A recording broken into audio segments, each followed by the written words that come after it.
Hello and welcome back to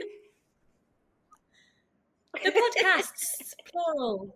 Fly to Freedom and the Body Love Binge. Here we are, our monthly Q&A. Let me get my Instagram up. Who wants to go first? hang on, there's something weird coming up on the screen. Why is it? Oh, I It can't is see any recording. It's weirdness. just doing some strange things. We'll just ignore it and hope that it definitely says it's recording in the top. So, Yeah, all I can see is that the record button and we're doing it. okay. Okay, shall I go? I've got my Yes. phone up. So, this lovely lady said she would like to be anonymous, please. She'd like to be a what of us? I knew you'd pick up the fact I can't even speak that word. She'd like to be anonymous. Yes. Anonymous. Oh, thanks, you, Petal. I love it. Correct. Anonymous says, how do I give myself permission to let go of the eating disorder/control because I'm afraid of the judgments once fat? Okay. Well, first of all, what's it costing you to be in the eating disorder, to have all this control and fear of judgment and trying to be who you think other people want you to be, which is not being yourself. Yeah. And most of the thoughts of other people judging you is your brain trying to protect you. Generally, other people are busy and entangled in their own thoughts and concerns and not actually taking a lot of notice. Mm-hmm. Plus, if other people do judge you negatively and reject you because your body has changed size, are they really the sort of people you want to be in your life? So there's no getting past the fear before you do it. You just have to do it and then notice that the world didn't end. Yes. And I'd like to add to that what you said, but I want to clarify it because I didn't think this when I started recovery. Because she's saying, obviously, how to let go, well, give herself permission to let go. And then she's afraid of judgment. Rewiring the fear of judgment and the fear of weight gain is part of recovery. So it's all the same. Your dog agrees. Little Which one was Daisy. it? Of course it was Daisy. It wasn't going to be Evie, was it? Sitting on her throne, watching us do the podcast. Going back to seriousness now. Because I thought when I first started recovery, I was like, right, I'm going to get fat because I still had a negative connotation to the word Sorry, fat. let me just kick her But out. at least yeah. Sorry, Daisy, do. I'll continue because Julie can hear me in the background, I mean. I thought that at least if I was able to eat what I wanted, I'd just have to deal with not liking my body and being fat and all the things. So I did choose freedom, but I thought that I'd have to forever be afraid of judgment. But true recovery, anyway, is actually letting go of the fear of judgment. So it's all tied together. And I guess the permission, she said, it's as simple as, not as easy as, but it's as simple as giving yourself permission to let it go. And like what you said, what's it costing you and what do you want more? The cost of staying in it or the fear of moving through it to freedom the other side? Okay, so I have a question from Fur Recovery Buddies, whoever that may be. Thank you for your question. And it's actually a really great one. Experiences of exercising after recovery. Oh, that is a great one for me. Well, for Yeah. both of us, actually. So mine and Julia's exercise in recovery was different. We've spoke about that in previous podcasts. For me, exercise after recovery still looks like, in fact, I'm doing nothing right now in terms of my old school working out on a particular day exercise because I'm busy with my 7-month-old baby. Using my body that way, it just doesn't feel right to exercise apart from walk. But post recovery, I would check in with my body and ask her, what do you feel like doing today? So I'd give myself space in my schedule, like 3, 4 times a week. And sometimes it would be I feel like doing weights. Sometimes it would be I feel like doing some cardio. Sometimes it would be like a run. So at the beginning, it was very, very intuitive and very gentle. Then it progressed to I hired a personal trainer just because I was a bit bored doing it at home. So I went for a personal training session 3 times a week with my husband. But I shared with him before we started my past and my history, and my problem could be that I'm pushing myself too hard. So to share that with him, to not see me as a typical client, to keep pushing me, because I don't need pushing, I just need a bit of guidance and fun. So long story short, tuning into my body from a place of love, not fear, and just seeing how what I feel like doing that today, whatever day. Mine has been, it's developed actually as I've gone Mm. through time since recovery. So I took a year off in recovery. And then when I went back for just a couple of weeks to doing CrossFit, which is what I did pre recovery. But without all the compulsive running and all this sort of stuff as well. Mm. And it didn't feel good. I realized that I was comparing myself to what I used to be able to do because I didn't have the same abilities anymore and I was in a different body that moved in a different way. And so I then Mm. took another couple of months off because I was just walking home in tears. It just didn't feel good. And then I went back and I was consistently kind of back for probably a couple of years, but not to the extent I used to be, just a couple of times a week.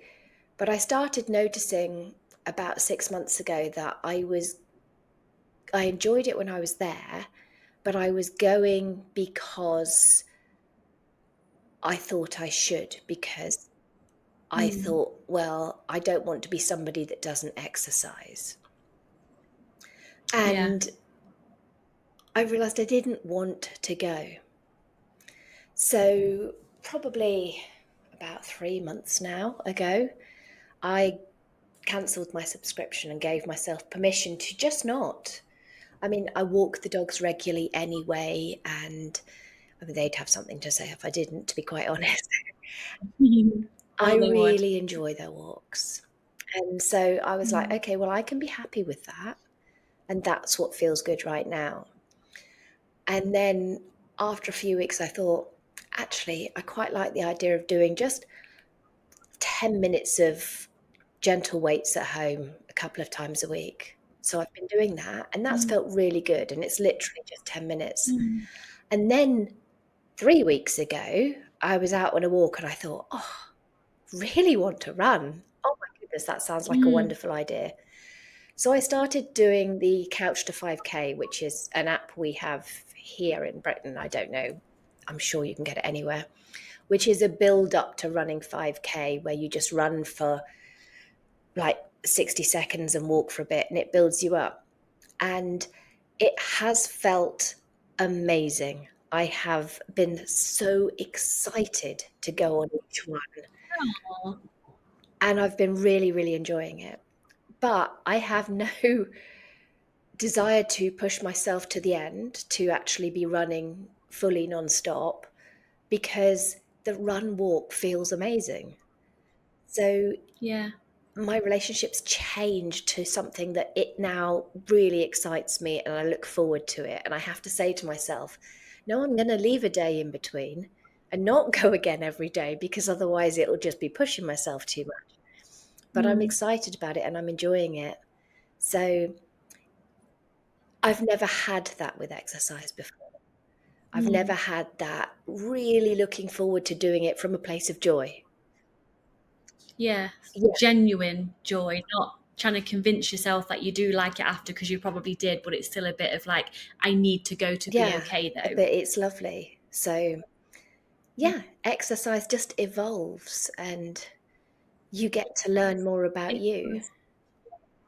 Yeah. And I would say I remember her asking questions before with that Instagram It name. It's a is. cute name. I would say give yourself permission to actually Yeah, do nothing if that feels good to you, because you and I have both evolved very similar. Like, yes, I'm a new mother now, so my priorities have changed. But even as I was recovered into motherhood and I gave my body time after birth, it was still something I know I was going to do again. But I didn't actually stop and think, but what if I just didn't do anything? Because it was almost like it wasn't Mm. an option, because of course I'm going to be doing some exercise and working out. So I guess give yourself full permission to do nothing. If it feels right, do nothing, and just feel into whatever feels right, but full permission to not have to do Yeah, anything, I guess, and move from that space. definitely. Yes. All right, let's see. We've got Gracie Storm says, how do I stop myself? She's put rebelling in quotes. How do I stop myself rebelling from recovery and running back to weight loss as a solution to life's messiness? Life is so damn messy, and controlling my body can feel like a solution. True, it can. It can. But is it just a solution in the moment rather than a long Mm. term solution? So, again, it's looking at what it's costing you and also looking at, does controlling your body, it feels like it's helping you in the moment, and I completely get that. But does it actually change any of life's messiness? Does it Doesn't for actually me. make any difference? Is that an illusion that the eating disorder is telling you that you can't get through this unless you do that? Mm. Because your success rate of getting through life so far is 100%. Mm. It's a good Yeah. distraction, isn't it? I remember doing it so many times when everything felt like it was falling to shit. At least if I focused on my body and my diet and changing all of those things, whether I was successful or not, it was a distraction from what was really going on, and it felt like I was doing something good. Yeah. But so I guess the first step has got to be start getting that awareness of what's actually going on and how controlling your body doesn't change anything about it, but it actually costs Nope. you. And then start taking steps from there to try other coping mechanisms. Try bringing yourself back to the Mm, present moment and noticing that, okay, life's messy, but the world's not ending right now. mm. I would agree with that, and I'm also interested in the word rebelling. Yes. There's a reason she said, how do I stop myself rebelling from recovery? If she was a client of mine one-to-one, I would be so interested in what she meant. Why did she choose that word? Because then I would do part work with her, so internal family systems part work, and be like, tell me about the self that's rebelling. Like, how old is she? What is she actually trying to do? Like, I need the client in front of me though. I would go there. So I'm just curious for this, for Grace. I would dive into what rebelling means, because if you're rebelling against recovery, well, the only person that's being harmed from you rebelling against recovery is you. Yes. So are you So recovering I for look you or are you recovering for somebody else? exactly. So I would assume there's maybe outside forces with this person in recovery. I'm not sure, but even if there isn't, Grace, I would look at why you chose that word, and like dive deeper into that with a coach if possible, or even just a journal and see what comes up. But ultimately, like Julia said, look at the question again. Yeah, life is messy and magnificent and a clusterfuck of shit shows Oh, sometimes. And if you can heal with humor and like share with a close friend like you and I do, like what do we do when we say, right, just FYI, this voice note is going to yes. be a rant. It's going to be a full on rant. So just be in a space to be prepared to receive this rant, and just letting it out can be so helpful without having to cope. Just share. So there's ways that you can cope with life without self-harming, which is restricting, but you have to invite other things in that won't feel as good to begin with. But what do you want more? Absolutely. Okay, this is a question that you're going to like from Oh, Pip. yay. Motherhood and eating disorder recovery. Ooh. I'm a new mum and desperately trying to get better. That's all I've got on it though. I'm a new mum too, Pip, as I'm sure you know. So congratulations on your baby. So, motherhood and trying to get. So, first of all, trying to get better. You know, I'm going to pick up out the word try. Whenever I hear the word try from myself and anybody else, I'm like, permission to fail is what we are asking for when we say try. So, just look at the word try. Why are you not getting better? Why are you trying to get better? So, look at that first. And then speaking from experience now as a mother, I know my daughter's very young still. It's so easy for me, and I invite you to do the same for you too, Pip. If I wouldn't want my daughter to be thinking, feeling, or acting the way I am, I'm going to change something. We're not perfect, and I still do stuff that I would not want my daughter to do. But it can be helpful in every moment you notice you're doing an eating disorder thing. Would I want my daughter or son to do this? No. He is going to is watching you now all the time. So if you don't want to influence your child, you have to do something different. You don't have to, you get to do just something different. So I would spend time writing down, connecting with your why. And I think that lovely Julia Trehane has a why course in the I Circle do. app, like finding your Yes. why, right? Which is very important. So just plugging that there for you. Um, but spend time writing down and connecting with your why, because in the moment, like we answered with the last question from Grace or whoever it was before that, when life happens and we want a relief in the moment from the anxiety in the moment, it can be easy to forget our bigger why because we do something to relieve it now, but actually stop, breathe, and focus on what you want most instead of just doing what you think you want now because you don't.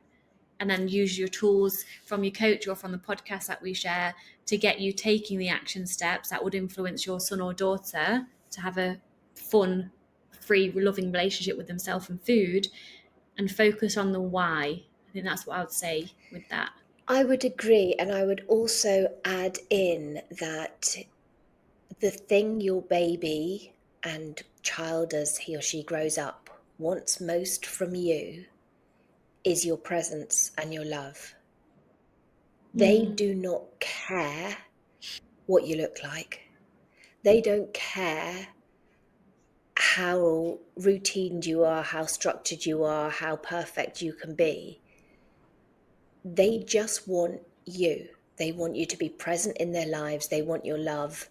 They want you to be there. And the eating disorder takes away your ability to be fully present. Yes. Massive key point. So true. So, yeah, that's that Okay. bit. Yes. So Joe Tan says free time struggles, which I think it's not a question, but I think it's worth speaking to because that's not food related, but it's very common, isn't it? And you and I have only just sort of, well, I'm laughing at myself. Free time. What's free time? But before Koa arrived, um, yeah, full permission to enjoy and surrender and relax into free time. Let's talk about that. Okay, so that takes practice. Yeah. Allowing yourself to have free time is tough when you've been living in an eating disorder and keeping yourself as busy as possible. Giving yourself permission to have free time without thinking that you're being lazy or unproductive or not doing enough, not pulling your weight, and all the things that Mm. society plants in our brains from very young. So, to begin with, it's intentionally saying, okay, so I'm going to do something for me, like, I don't know, half an hour sitting down and reading a book or something. Mm. And it might feel really awkward and really uncomfortable, and you might not enjoy it at all. But it's a practice. And Yeah. the more you keep giving yourself permission to do it and noticing again that nothing bad happened because you allowed you to do something for you, the more you start to realize that actually this feels really nice. And you start to look forward to it. And so I guess it's giving yourself permission to have that time and then giving yourself permission to enjoy it. When the thoughts come in Mm, of I should be doing this, I should be doing that, and I shouldn't, have the shoulds and shouldn'ts as an alarm to say, this is eating disorder thoughts. This is yeah. not my thoughts. This is expectations, perfectionism, people pleasing. This is not who I want to be. And keep Mm. reframing and committing. And it takes time. Yeah, and nothing to add to that apart from to journal. Why is it not okay to take free time? And you'll come up, I know what was going to come up, a whole load of eating disorder, fear related Yeah. reasons, which aren't true. Yeah, absolutely. Okay. Hang on, let me put it. Oh, it's disappeared. Of course it Yeah, has. I got it. Tapping my phone, but I'm on my laptop now with other questions we've had before for next time. Katie says, I want to recover, but the fear of weight gain is so overpowering. How do I overcome this? It feels like my ED is part of me and controls what I do. How can I be the true me again? Mm. Well, the fact that she said, how can I be the true me again? Unconsciously or maybe consciously, she's been her before, once Yes. before. Whether she remembers it or not is a different story. But I did a reel the other day actually saying, without the eating disorder, you automatically are the true, authentic you, because having the eating disorder is a coping mechanism. And then you're disaligned from who you are, which of course this person knows. What's the Katie. person's name? Katie. So, Katie, Julia, ask the question again, please. Or briefly ask the question Um, again so I can ensure the I fear answer. of weight gain is overpowering. How can she overcome it? Yeah, fear of weight gain. For me, the fear of weight gain was the most petrifying thing in the entire world, even over losing control. So, of course, there's many different fears with an eating disorder: losing control, not being perfect, all the different, like not being able to cope. But for me, the fear of weight gain was at the top of all of them. That's not the case for everyone, but for me, it was. So I'm glad that I'm answering this question. For me, it started off with me being like, you know what? I don't know how, but I'm willing to face my fear of weight gain because I can't continue the way I am. Me acting and being afraid of weight gain is creating this life that I was then living, which I wanted out of. It was like hell. So I was just ready to do something different with this petrifying fear. I also used other people to inspire me, to show me that if it was possible for them, why wouldn't it be possible for me too? I didn't think it was possible for me, but I just allowed that door to just open. So I would purposely look at women my size and bigger with my similar body shape who looked like they were loving life and not giving a shit and being open on Instagram. And I would look at them every day, and that was very healing for me. So I invite Katie to do this if she's not already. And then, of course, go deeper. What does the fear of weight gain mean truly for her? For me, the fear of gaining weight meant that I would lose desirability from men, especially, which was something that I've had most of my life. And I felt unconsciously very powerful to have men's desire and their eye looking at me and women wanting to look like me. It felt very safe. And of course, under the power was safety. I didn't want power over people. I wanted to feel powerful because I felt so powerless within myself. So what I was actually losing, I thought I was losing when I gained weight, was feeling desired, being safe, and being loved and being wanted. So then I did the work on that, the deeper stuff like, well, what if I actually learnt or remembered how to love myself? What if I decided, this is Summer Inanen's quote and it just hit with me in such a soul level? What if I decided that I wasn't born to just give men a boner? What if I actually started living with different values and my worth wasn't connected to how I looked. So I know this is like a long-winded answer, because for me, it wasn't a case of gaining weight and then facing your fear because you've gained weight. That's a big part of it, because you realize you don't actually die. You realize that when you gain weight, your life doesn't actually change. People still love you. You can still have a joyful, loving life when you've gained weight. So that's very important, to just face the fear by acting as if you're not afraid. And then if it happens, then you've survived. But I had to go deeper. Like, what did that mean to me about me? And I can continue talking, but I'm going to stop there. So, Katie, go deeper, if that makes any sense. I completely agree. There's just one other thing I would add. Part of her question says, it feels like my ED is part of me Oh, and yes. controls what I do. Separate it. Stop calling it my ED.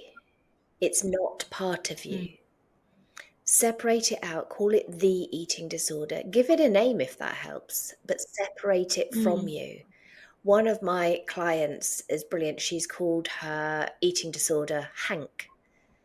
And she has full-on conversations and with him, and says things like he's mansplaining to me. And when you create the separation, Mm. you can bring in humor, which also helps, but you don't treat it like it's part of you, then it has less control over you. You can say, right, well, you might think I can't eat that, but it's not you eating, it's me. And I get to choose. Yes. And so Powerful. you can start to take agency over what you do and your own actions rather than feeling like they've been controlled. Yeah. My Life Without Ed is a great book by Jenny Schreifer. I can't pronounce her surname properly. That's quite a good Yes. book Yeah, that is quite a good one. to That's all get about separation. creating the separation as well, isn't it? Yes, because you are not the eating disorder. Your brain is wired Yeah. with one. There's a difference. Yeah. Okay, so Jess says, this was from quite a while ago, I think. I'm on to our Google Drive shared list now, Julia.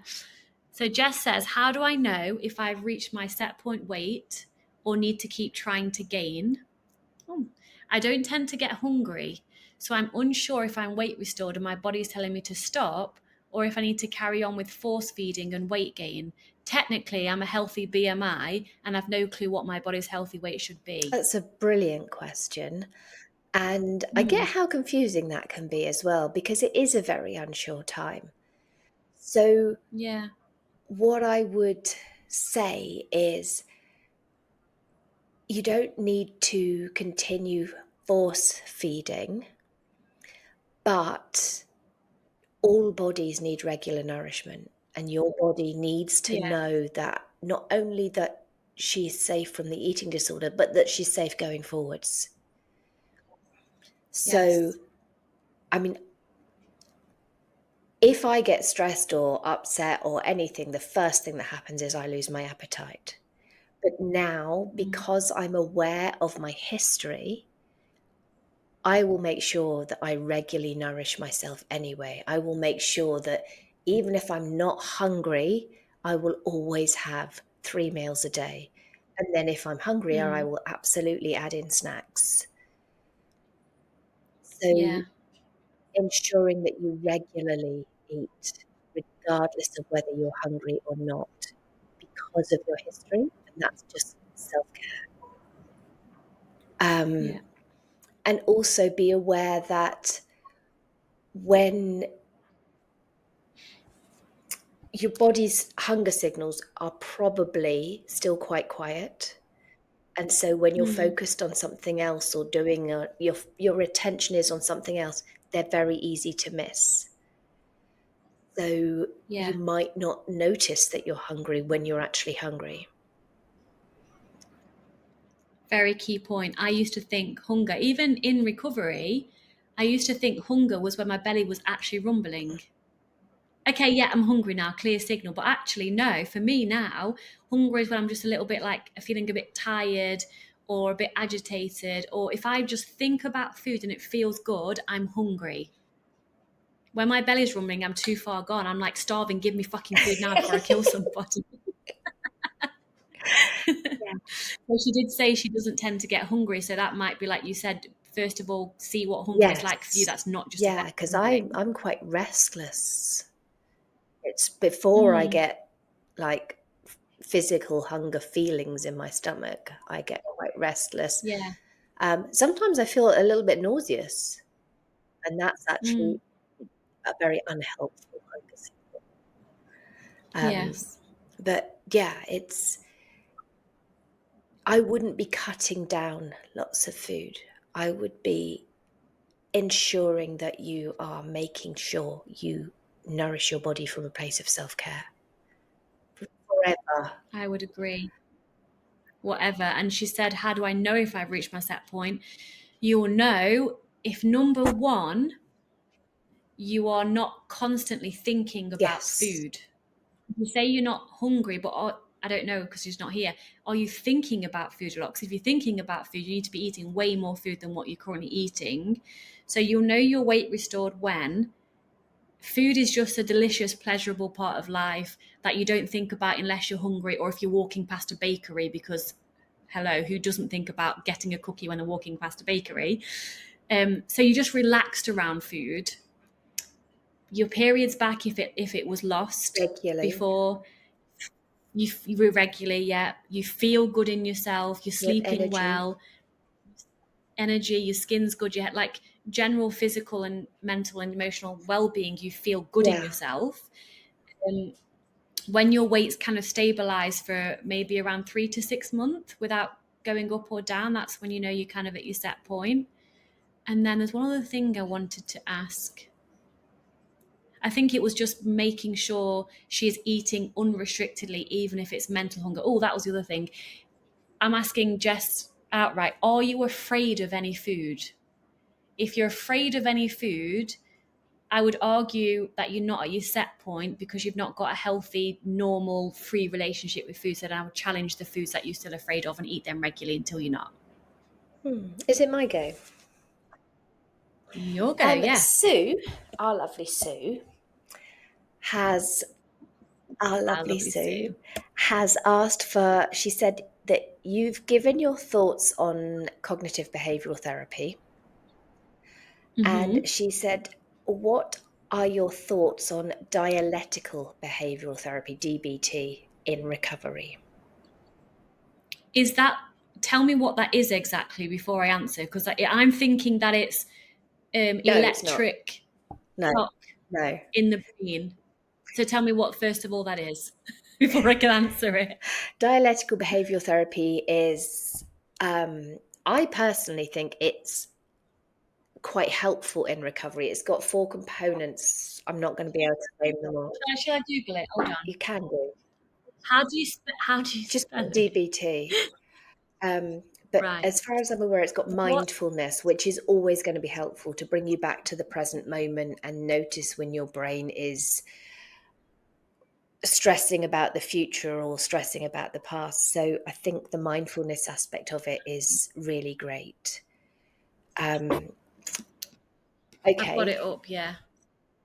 So you're right, Yeah. mindfulness, number one, 100% Yeah. on board with that. Absolutely. Like if we could spend more time being in the present moment, that is actually key to recovery because fear doesn't live in the present moment. It lives in the, yeah, but what if, future, fear. Be here now. You're not in danger. Fear and Yeah. danger are different We both things. bring So that in. definitely, Isn't yeah. there something about interpersonal relationships in there as well?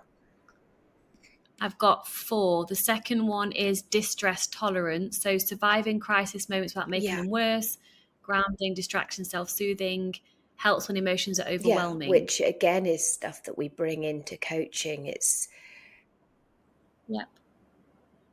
just keeping yourself slightly out of the edge of the panic zone and introducing the Yeah. mindfulness to bring you back into the moment. Like when everything is feeling crazy, just start to use your senses because it would automatically Mm. bring yourself into the moment. Yeah. And then giving yourself proof that you can tolerate this feeling and not act Yeah. on it.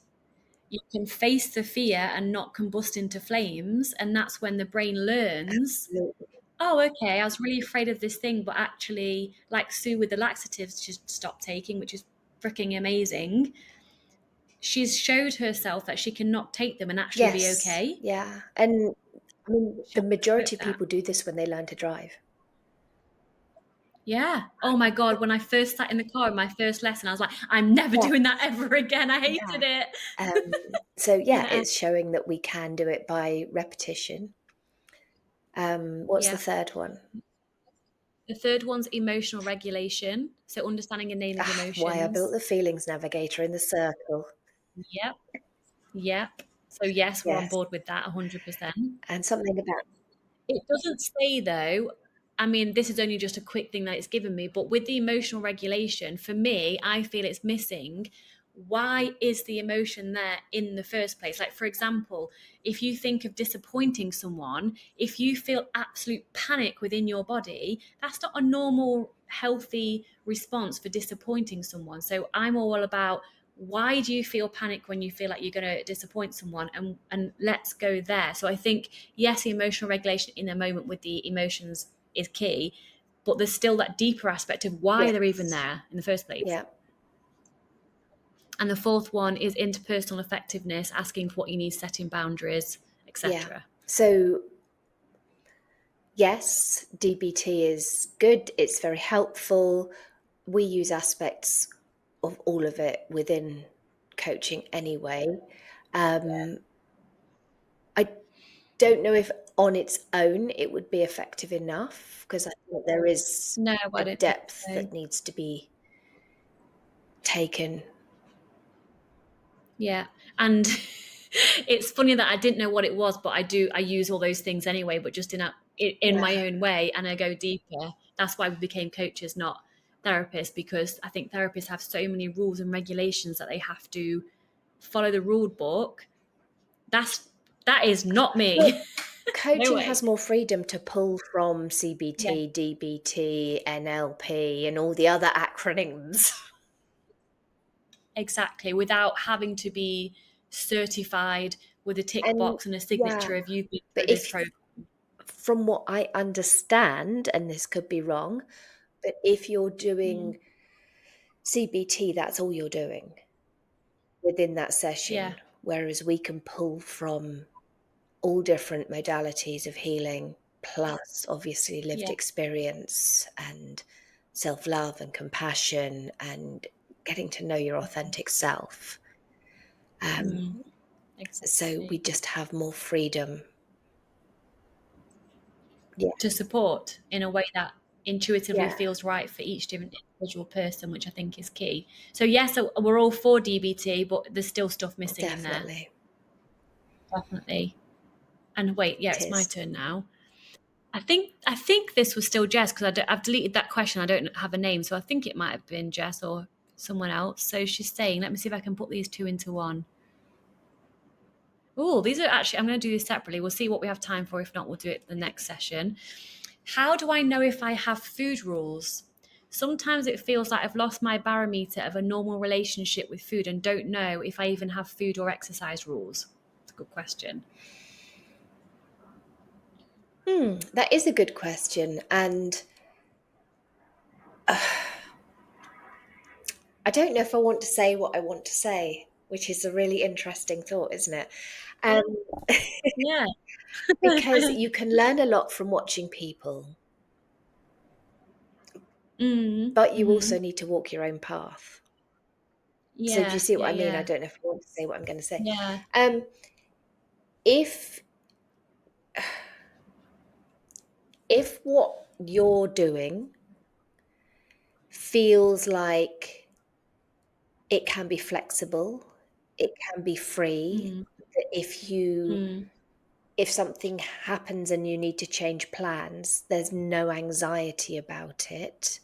And say you go to a restaurant and you love their salad, but the lettuce is manky and they're not doing salad that day, and you can only have a burger and chips, the world doesn't end, then maybe you mm, don't have food rules. But if there's anxiety creeping in and you are telling yourself that you eat these things because you love them, you do this exercise because you love it, experiment with changing Mm, things, because an experiment is just that. It's just a way of getting data to find out what is going on under the surface there. But the fact that you're asking the question leads mm. me to feel that deep down, you know there probably is. Nothing further to add to that, Julia Trehane. Okay. Nope. Um, Yeah, exactly what she said. this is a lovely one from Lou. Are there any pre-meal actions, i.e., writing down reminders or asking self-specific questions, that helped you follow through with recovery actions? Yes, there are. I'm trying to give it the most simplest way. Yeah. What would my higher self do? So you can go at it from, so in the moment, the fear's there, you want recovery, but in the moment, you don't want to do the thing because of the feelings that will come up. You can go down the route of what would my recovering self do? What would my recovered self do? But first of all, get clear. This is groundwork before the in the moment stuff. Write down who you are as your higher self. Who do you want to be? Everything about her, how she walks, how she dresses, how she moves, how she speaks. Get clear on who she is.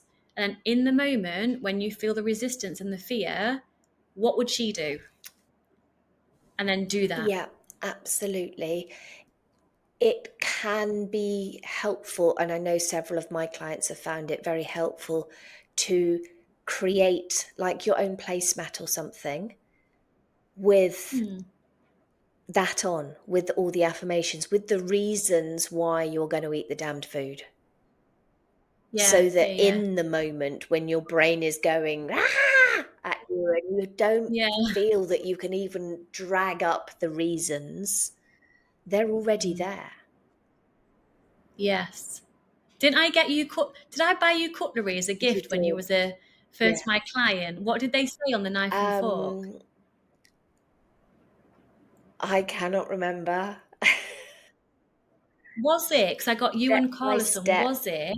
bites to freedom or something. You can do this or something like that. Yeah, something like that. Or Beyond Fear Lies Freedom. Well, that might have been Carla's, but that might have helped. Something like if she Yeah. treats herself to some cutlery that says these little affirmations on, but you write a placemat, it's Yes. perfect. Or if you're creative, well, you placemat's creative. We're all creative, really.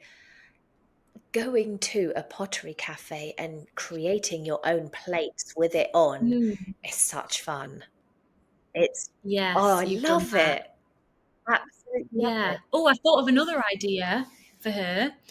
If she writes a letter, a short letter for herself now, when she's not in the moment of fear, that she's that she can read in the moment. So you're writing it to that version of you that's going to be afraid to eat. Write that what you need to hear in the moment, then read it back to yourself in the moment when you Yes. need it. And I've got another idea that I do with some of my clients is when you said about looking at who you are. So we've done I am documents, which is I am self-loving and caring. I take care of my body. I am free from the fear of judgment and all this sort of thing. Mm. And recording that and listening to it when you're eating as well, reminding you of who you actually are.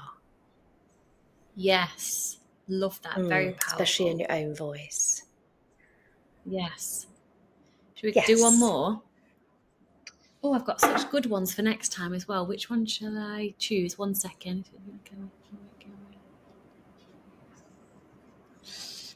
Simple one, but I think it's a definitely worth asking. Do you intentionally eat more when you exercise?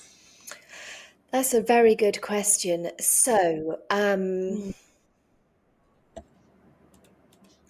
I intentionally ensure that I have a protein shake after breakfast.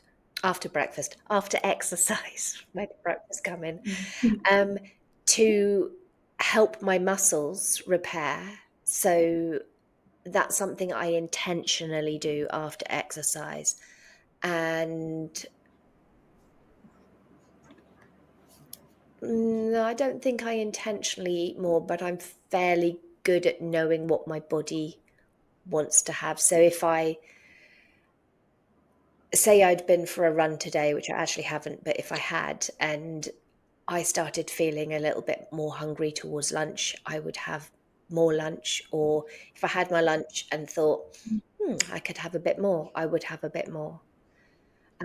Interestingly Yeah. enough, though, when I do exercise, it's not that day I'm hungrier, it's normally the next day. Mm. Because for me, to answer her question, I don't intentionally eat more because I just listen to my body, and my body is naturally more hungry. But for me, it's usually the same Hmm. day. I don't really overthink it. I know you're not overthinking it either, but we just follow what our body is sending us. So I don't intentionally eat more. However, I would if I didn't get hunger signals, because I'd need to make sure I'm supporting my body Yes. in recovery if I'm Yeah, I exercising. certainly would have done I them. don't know what Yeah. stage she's at in recovery. Yeah, 2 minutes. Yeah, I can have her now. Okay, we've got Koa joining us on the podcast, have we? We've got okay. All right. Okay, so yeah, that's a really good question that we do both listen to our bodies, but I also do intentionally have a protein shake just to ensure that I get enough protein for my muscles to repair, probably because I'm not a massive meat eater. Hmm. Yeah, so you intentionally support your muscles with a Yes. protein shake. You also listen to your body if she's hungry or not. But like this person, I don't know what stage she's at, No, it's hard to tell. which is, yeah. And the rest I will save till next time because I have lots. So keep them coming to us. So either email them to Yeah. us or wait till we put a story up. Either. It's Yep. all good. All Awesome. good for And it's baby. been absolutely great doing these questions. I love doing these episodes. Me too. They're so Yes, easy they and are. fun, So which is the most important thank you for thing. listening, and we will be back together next month. Lots of We will. See you soon.